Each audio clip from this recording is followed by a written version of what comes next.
Sherman. Final regular season home game didn't end exactly how we wanted it. Well, let's talk about the first half first, going out to an early 49-42 lead at the break. Talk about your guys' shooting in the first half. Well, first of all, you're playing one of the best teams in the country, so you're looking at the odds on winning tonight. I think everyone in the conference says it's about basically zero, so the outcome's not what you like. Hats off to William Penn. They're one of the best teams in the country. They put themselves back in contention to win the conference. The thing that really was very good for us is that we still have an ability to compete. I mean, we led most of this game against the 11th ranked team in the country with a poor start. I don't know what we fell down to. It was 10-2, 3, I don't know what it was. But we come back, and then once we got the lead, we led the entire rest of the first half and shot a great percentage. Both teams did. Game just pretty much went our way. I thought we moved the ball well, got in some foul trouble. Had Mitch Wendeling and Marcus Walden both sitting a bunch of minutes, and I thought we had great off-the-bench contribution from Charles Harris. Tyrell Threlkeld came in and gave us some good minutes. And we just kind of, in a lot of ways, held our own.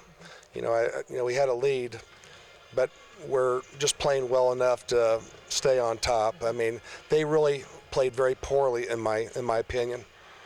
But they're fighting amongst each other because I think they expect to win. Obviously they win 25 games during the year. Right. But I thought we just did a nice job of just changing things up. We mixed it from man to zone. Our offense, we ended up attacking very well. But, I don't know how many block shots they got and how many change shots, they had of us attacking the basket. More than any team we play. We played hard. We just couldn't finish a lot of those possessions. Jay Jones and Ron Lee led your team in scoring. Lee had 28, and Jones came out with another 22. Talk about those guys in their final regular season home game. Well, I'm so proud of those guys. Both those individuals you're going to see on the all-conference team. I think Ron Lee has just had a phenomenal year. Both those guys being new. But Ron stepped in that first half, and I don't know if he seemed like he missed a shot. He was hot. My only disappointment was we weren't getting him the shots at the end of the ball game when we were trying to come down. And that's, it's disappointing because he's earned that position to, hey, let's see if we can't get him open. But we put ourselves too deep. Jay Jones was phenomenal, and I want to say his performance tonight was after being sick most of the week. So he was dragging. I mean, he kept asking to come out, and I said, hey, give me 3 more minutes, 2 more minutes, hey, 1 more minute, and I just kept stretching it out. He's just a fighter. He's a competitor. But those two guys kept us in the game. If you look at our shooting stats, those guys, between the two of them, shot over 70%. So as a team, we shot over 50. But it kind of went down a little bit after those two. But those two played phenomenal. They'll get some great recognition here the first of next week when the all-conference teams come out because they're almost a shoe-in for it. And what a great year both of them have had. I completely agree with that, and we got one more game on this regular season schedule, Benedictine on Saturday. You want to close out with a victory going into the tournament. How are you going to do that?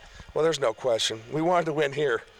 Yeah. You want to win your last home game, and I went up to Coach Henry, and I said, of all teams we have to play on our last game is a team that's been in the top 10 all year.